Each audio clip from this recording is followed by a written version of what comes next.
एक कहावत है कि दुश्मनों की बेटी के भी हाथ कभी चूड़ियों से खाली ना हो। दुश्मनों की बेटी के भी हाथ कभी चूड़ियों से खाली ना हो। हे प्रभु, किसी भी पत्नी के रहते उसके प्यारे पति की संसार से विदाई ना हो, विदाई ना हो।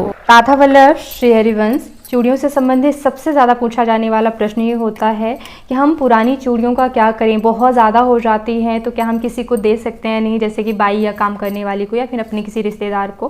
कंगन भी जैसे कि पुराने हो जाते हैं तो, और टूटी चूड़ियों के बारे में भी पूछा जाता है। तो मुझे ऐसा लगता है कि चूड़ी टूट जाने के बाद तो आप सभी का प्रश्न नहीं होना चाहिए, क्योंकि देखिए टूटी हुई चीज़ों का कोई महत्व नहीं रह जाता है। हमारे धर्म में जैसे कि हम अगर मूर्ति की भी पूजा करते हैं वो भी टूट जाती हैं, खंडित हो जाती हैं, तो उन्हें भी जो है जल में विसर्जन करने का नियम है। और इंसान भी अगर मर जाता है तो फिर उसे जला दिया जाता है, यानी कि जो चीज़ें व्यर्थ हो गई, टूट गई, खंडित हो गई, उनका कोई महत्व नहीं रह जाता। फिर भी अगर आपका मन नहीं मानता है तो आप टूटी चूड़ियों को भी जो है पानी में धो करके फिर जो है कहीं पे भी डस्टबिन में फेंक सकते हैं। धोने के लिए इसलिए कह रही हूँ क्योंकि जो चीज़ें भी हम पहनते हैं, प्रयोग में लेते हैं, उनमें हमारी ऊर्जा होती है, तो ऊर्जा निकल जाए इसलिए आप पहले धो दें, फिर डस्टबिन में आप डाल सकते हैं।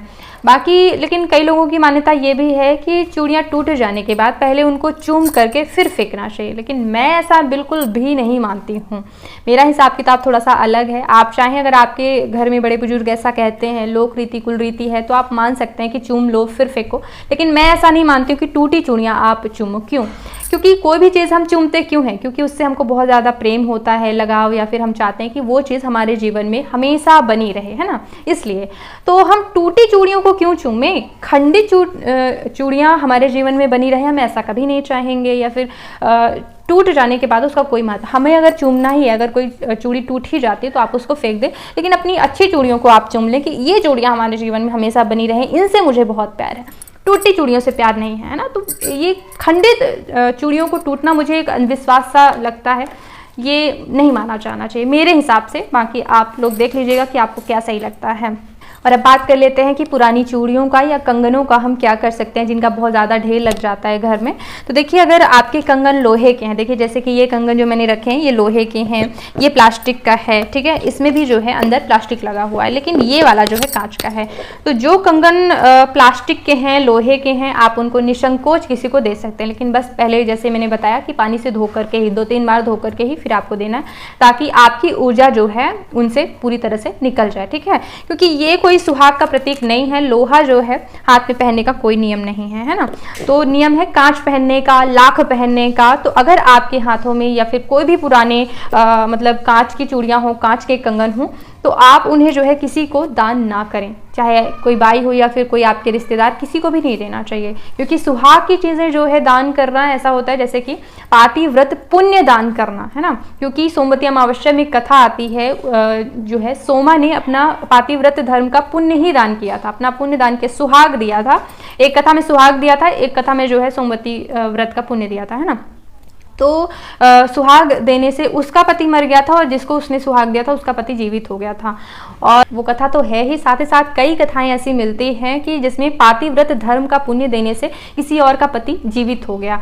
तो अपना जो हम सामान, चाहे हमारा लगाया हुआ सिंदूर हो, चूड़ी हो, मंगलसूत्र हो, जो विशेष एकदम मतलब महत्व रखती हैं, तो उनको हमें दान नहीं करना चाहिए। अब आप कहेंगे कि फिर क्या करना चाहिए? तो देखिए, बहुत ज़्यादा ढेर लग गया हो, बिल्कुल आपके घर में बिल्कुल सामान नहीं रही हो चूड़ियों का कि क्या करें क्या करें। वैसे तो एक मेरे हिसाब से ऐसा है कि देखिए, आप ऐसा जो है बहुत सारे डिब्बे होते हैं, इनमें आप 10 भी डिब्बे ऐसे लगा करके जो है ऊपर रैक में कहीं पे रख देंगे, मतलब ऊपर स्थान पे, तो ये जो है रखी रहेंगी आपकी चूड़ियां, है ना। जब तक आप जीवित है तब तक रखी रहेंगी, जीवित ना रहने के बाद उनका क्या किया जाता है वो बाद में देखा जाता है ना, उससे फिर कोई मतलब नहीं। तो आप इनमें स्टोर करके रख दें अपनी पुरानी चूड़ियां, रखी रहेंगी जीवन भर। कौन सा क्या हुआ जा रहा है अगर घर में क्या चूड़ियों के लिए स्थान नहीं है? और अगर नहीं भी है किसी के घर में स्थान, कोई किराए के घर में रह रहे हैं या फिर कुछ भी है, तो आप ऐसा कर सकती हैं, कहीं पर भी गड्ढा खोद करके इन चूड़ियों को गाड़ सकते हैं। इसमें ऐसा नहीं है कि बहुत अच्छा स्थान ढूंढो कि किसी का पैर ना पड़े, ऐसा कुछ नहीं है। आप किसी भी स्थान पर जो है गड्ढा खोद करके अपनी चूड़ियों को गाड़ सकते हैं, ठीक है। लेकिन गड्ढे में दबाने से पहले भी आपको कई बार ये सोचना चाहिए कि आप अपनी पुरानी चूड़ियों को कैसे अपने ही प्रयोग में ला सकते हैं। जैसे कि मैं क्या करती हूँ, जो भी सेट की चूड़ी अगर पुरानी हो जाती है, क्योंकि एक बार पहनने के बाद वो धुल जाती है, डिज़ाइन एकदम मतलब धुल जाता है ना, तो क्या करती हूँ कि उनको उस डिब्बे को निकाल करके रख लेती हूँ, है ना, और रोज़ 2-2 चूड़ियाँ पहन डालती हूँ। तो 2-2 चूड़ियाँ पहनते पहनते जो है वो फूट जाती हैं स्वयं से, यानी कि अपने पहनने के प्रयोग में डेली यूज़ में ले लेती हूँ। तो इस तरीके से मेरी सारी चूड़ियों का यूज़ भी हो जाता है। देखिए, चूड़ियाँ खरीदने के मामले में भी मेरे कुछ बहुत अलग ही विचार हैं, जो कि कई महिलाओं से मिलते जुलते बिल्कुल भी नहीं हैं। मैं ये मानती हूँ कि चूड़ियाँ हमें बहुत ही कम खरीदना चाहिए, क्योंकि मैंने यह भी सुना है लोगों से कि चूड़ियाँ हमें गिनती की प्राप्त होती हैं। और पहले के ज़माने में मैं आपको बताऊँ, मेरी सासू माँ बताती थी कि अगर चूड़ियाँ कलाई में भी फूट जाती थी तो थोड़ा सा बुरा भला बोलती थी सास लोग या फिर कोई बड़े बुजुर्ग कि ये कैसी है, चूड़ियाँ जब देखो इसकी फूटती रहती हैं, मतलब थोड़ा सा अच्छा नहीं माना जाता था। यानी गिनती की चूड़ियाँ प्राप्त होती हैं, यानी कि आप बहुत संभाल कर काम करो कि आपकी चूड़ियाँ टूटे ना, थोड़ा सा शुभ नहीं माना जाता था। तो हमें प्रयास करना चाहिए कि हमें हमेशा पक्की चूड़ियाँ खरीदनी चाहिए। तो मैं क्या करती हूँ, मेरा भी विचार जान लीजिए, उस तरीके से भी आप कर सकते हैं। अगर आपको अच्छा लगे, नहीं लगे तो कोई बात नहीं। मैं हमेशा प्लेन चूड़ियाँ ही खरीदती हूँ और पक्की चूड़ियाँ खरीदती हूँ, कच्ची नहीं खरीदने का। कभी प्रयास ये करती हूँ कि मेरे खरीदे जाने पर जो है कच्ची चूड़ियाँ मेरे पास ना आए, है ना। तो अगर आप ऐसे भी डिजाइन की चूड़ियाँ खरीदते हैं तो देखिए कई प्रकार की होती हैं, उसको ऐसा करके थोड़ा सा देख लेना चाहिए। डिज़ाइन वाली ज़्यादातर कच्ची रहती हैं और प्लेन वाली चूड़ियाँ पक्की रहती हैं, वो टूटती नहीं हैं जल्दी से। तो चाहे हरी खरीदूँ, पीली खरीदूँ, नीली, बहुत प्यारी लगती हैं प्लेन चूड़ियाँ भी। इन्हीं में मैं हमेशा सेट बनाती हूँ। मैं कभी भी ज़्यादातर कोशिश करती हूँ कि मतलब ऐसा डिज़ाइन ना खरीदूँ, क्योंकि वो एक बार में धुल जाती हैं। आटा अगर आप गूंथते हैं तो जल्दी से उसमें आटा लग जाता है, फिर उसको मतलब कहीं काम करने में भी हम डरते हैं। प्लस चीज़ है कि चूड़ियाँ जल्दी धुल गई, फिर उनको घर में रखो, कोई काम की नहीं, और टूट रही हैं, बड़ा अशुभ होता है जो है चूड़ियाँ टूटना। प्रयास करना चाहिए कि ऐसी चूड़ी आप खरीदें कि जो पक्की रहे और उनका डिज़ाइन जल्दी ना छूटे, तो आप उनको अपने रोज़ के पहनने के यूज़ में भी जो है ले सकते हैं। देखिए, हो सकता है आप सभी को मेरी बातें पुरानी लगें, क्योंकि मैंने ऐसे ऐसे कमेंट भी पढ़े हैं। महिलाएं कहती हैं कि अमेरिका के सारे पति तो मर गए होते कि अगर इतना नियम मानना होता, चूड़ी से बिंदी ये सब चीज़ें, तो उनको तो मर जाना चाहिए। तो मैं आप सभी को कहना चाहती हूँ कि अमेरिका में इतना प्रेम भी तो नहीं है पति पत्नी का, 7 जन्मों का क्या, एक ही जन्म में 10-10 शादियाँ करती हैं। चाहे महिलाएं हों, बच्चे अनाथ रोड में घूम रहे हैं, बाप 4 हो गए, माँ 10 हो गई, मतलब कोई वो भी तो नहीं है। प्रेम भी कहाँ बना रहता है, अमेरिका वाले नियम नहीं मान रहे तो इसलिए हमारी संस्कृति को, परंपराओं को मानना चाहिए। पति पत्नी में प्रेम बना रहता है इन सभी सुहाग के नियमों को मानने से। तो जो है अपनी चूड़ियों को कोशिश यही करना चाहिए कि आप पक्की खरीदें और बिना डिज़ाइन वाली खरीदें, उनका सेट आप लगा करके पहने। और अगर डिज़ाइन वाला लेते भी हैं तो आप उनको रोज़ में पहनने में निकाल लिया करें, ज़्यादातर अपने ही प्रयोग में लाएं, है ना। और बहुत ज़्यादा बिल्कुल हो गया है, नहीं आपको परेशानी पड़ रही है, तो आप गड्ढे में भी दबा सकते हैं। लेकिन दान करने के लिए नहीं बताऊंगी, क्योंकि अपना मेरे हिसाब से ये है कि पातिव्रत्य पुण्य जो है चला जाता है। दान करने के संबंध में एक बात ज़रूर है कि चूड़ियाँ नई ज़रूर दान करना चाहिए, पुरानी नहीं। लेकिन हाँ, दान के संबंध में ये ज़रूर कहना चाहूँगी कि आपको नई चूड़ियाँ ज़रूर से ज़रूर दान करना चाहिए। कभी भी आपके घर में कोई भी सुहागन महिला आ जाए ना, चाहे वह छोटी हो या बड़ी, चाहे छोटी देवरानी ही क्यों ना हो, आप सुहागनों को चूड़ी, बिंदी, सिंदूर ज़रूर दान करके ही भेजा करें, है ना। क्योंकि दान करने का महत्व क्या होता है, एक तो सुहागनें जो घर में आती हैं वो लक्ष्मी का स्वरूप मानी जाती है, उनको प्रसन्न करके भेजना चाहिए। दूसरी चीज़ क्या है कि जो भी चीज़ें हम दान करते हैं, दान का ये नियम है, जो चीज़ हम देंगे वो लौट करके हमको 2 गुना 4 गुना होकर के वापस मिलता ही है। तो चूड़ी बिंदी इसीलिए दान की जाती है कि हमारा सौभाग्य जो है, हमारा 2 गुना 4 गुना आशीर्वाद स्वरूप हमें प्राप्त हो। तो वो भगवान प्रदान करते हैं। हमारे पति पुत्र की आयु लंबी होती है सौभाग्य सामग्री दान करने से, तो ये मौका चूकना नहीं चाहिए। नवरात्रि है तो दुर्गा माता को अवश्य जो है चढ़ाना चाहिए, कहीं भागवत वगैरह हो रही है तो ज़रूर चूड़ी बिंदी चढ़ाना चाहिए। देखिए, सुहागन महिला अगर जानबूझकर सौभाग्य श्रृंगार संबंधित कोई भी नियम तोड़ती हैं तो उनके पति का अच्छा भाग्य नष्ट होता है, ठीक है ना। बुरा प्रारब्ध जो है वो बलवान होता है। इसलिए अपने पति के जीवन में अच्छा समय लाने के लिए जो है वो स्वस्थ रहे, हमेशा उनकी आयु लंबी रहे, इसके लिए बातों का ध्यान रखना ही चाहिए। साथ ही साथ कुछ और भी चूड़ी पहनने से संबंधित भी नियम होते हैं। देखिए, हो सकता है आप सभी, कई लोग ऐसा कमेंट कर देते हैं कि बहुत सारे नियम बताती हूँ या फिर घर गृहस्थी में नियम बहुत होते हैं। तो देखिए, हमारे बहुत सारे श्रृंगार भी तो होते हैं, 16 श्रृंगार हम करते हैं। आदमियों के कहाँ इतने श्रृंगार होते हैं, तो उनके लिए नियम भी नहीं होते। तो कई नियम ये हैं कि जैसे कि समय का हमें ध्यान रखना चाहिए। सूर्यास्त के समय जो है हमें चूड़ी नहीं पहनना चाहिए, श्रृंगार नहीं करना चाहिए। बाल खोल करके, जैसे कि आजकल हेयर स्टाइल ही चली बाल खोलने की, कम से कम एक क्लचर लगा लें या फिर एक रबर बैंड लगा लें, लेकिन थोड़ा सा बालों को बांध करके ही चूड़ी धारण करना चाहिए, क्योंकि बाल खोलकर कोई भी शुभ काम करना अशुभ माना जाता है। रामायण में, महाभारत में बहुत सारे मैं उदाहरण बता सकती हूँ। तो बाली की पत्नी तारा का, रावण की पत्नी मंदोदरी का, बहुत सारे बाल खोल करके, बाल खोलना शुभ माना जाता है, लेकिन फैशन है तो क्या किया जा सकता है, पर श्रृंगार कम से कम बाल खोलकर ना करें, है ना। घर की दहलीज पर यानी कि दरवाजे के बीच में खड़े होकर के जो है नहीं पहनना चाहिए चूड़ियाँ। दक्षिण दिशा का ध्यान रखा करें।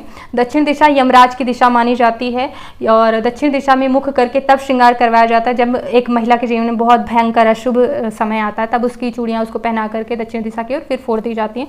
तो ये जो है आप दिशा का हमेशा ध्यान रखेंगे। साथ ही आप कुछ और भी अगर चूड़ियों से संबंधित नियम मान पाएँ तो बहुत ही अच्छा होगा। जैसे कि आजकल फैशन है, लोहे के या प्लास्टिक के कंगन चलते हैं, तो आप फैशन भी फॉलो कर सकते हैं, उसमें कोई दिक्कत नहीं है। लेकिन हाँ, कभी भी खाली केवल लोहे के या प्लास्टिक के कंगन नहीं पहनने चाहिए, चाहे आप उनके साथ 2 ही चूड़ियाँ क्यों ना पहने, लेकिन कांच की या फिर लाख की चूड़ियाँ ज़रूर होनी चाहिए। ठीक है, चाहे एक ही पहन लो, शुभ कर लो, लेकिन कांच ज़रूर हाथ में हो। और ऐसा नहीं है कि कई लोग क्या करते हैं, हाथ में घड़ी पहनने के लिए एक हाथ की पूरी चूड़ियाँ जो है उतार देते हैं, ये भी अशुभ माना जाता है। कहते हैं कि भगवान दुश्मनों की बेटी के भी हाथ कभी खाली ना करें, तो इसलिए आप भले ही घड़ी पहन रहे हैं, एक चूड़ी तो आपके हाथ में होनी ही चाहिए, वो भी कांच की।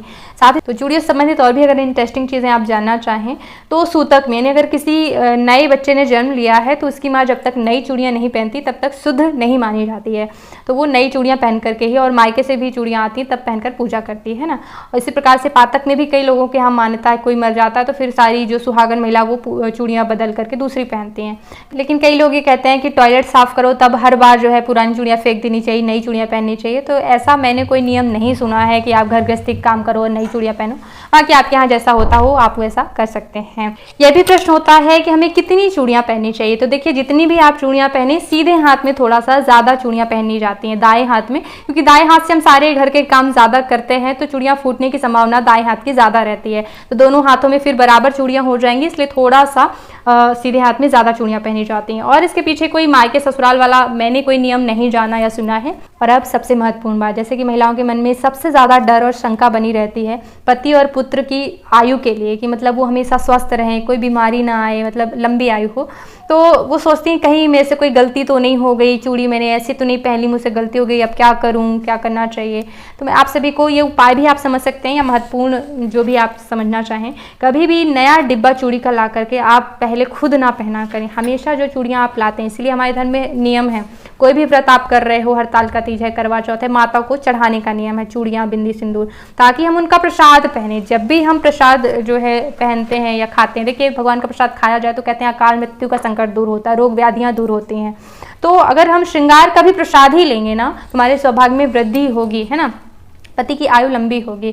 तो प्रसाद की चूड़ियाँ तो पहननी ही हैं, साथ ही साथ क्या करना है, पहनते हुए भी ध्यान रखना है कि नाम जप करते हुए ही हर श्रृंगार करना है, यानी कि सीताराम सीताराम या गौरी शंकर गौरी शंकर, राधा कृष्ण, जो भी आपको नाम हमेशा प्रिय लगता हो वो आप जो है नाम बोलते हुए, कभी भी बातचीत करते हुए नहीं। आपको अपने मतलब पति पुत्रों पर भी ध्यान देना है, क्योंकि भगवान का नाम लेते ही हर प्रकार के अनिष्ट, चिंताएं और संकट दूर हो जाते हैं। श्री रामचरितमानस में तुलसीदास जी ने लिखा भी है कि भाव को भाव अनखालस नाम जपत मंगल दिशि दसों, यानी किसी भी प्रकार से भगवान का नाम जप करने वाले का 10 दिशाओं से मंगल होना प्रारंभ हो जाता है, यानी उसके साथ 10 दिशाओं से शुभ शुभ होना शुरू हो जाता है। 10 दिशाएं कैसे, धरती और आकाश को मिला करके और 10 दिशाएं होती। तो जब भी आप श्रृंगार करें तो ये मन में प्रार्थना करते हुए कि आपके पति और पुत्रों की आयु में वृद्धि हो और उनकी बुद्धि सतमार्ग में चले, ऐसा कहते हुए सीताराम सीताराम कहते हुए जो है आपको चूड़ियाँ या कोई भी श्रृंगार धारण करना चाहिए। और मैं तो कहती हूँ कि हर समय, यानी झाड़ू पोछा बर्तन भोजन बनाते समय तो विशेष तौर पर नाम जप करना चाहिए,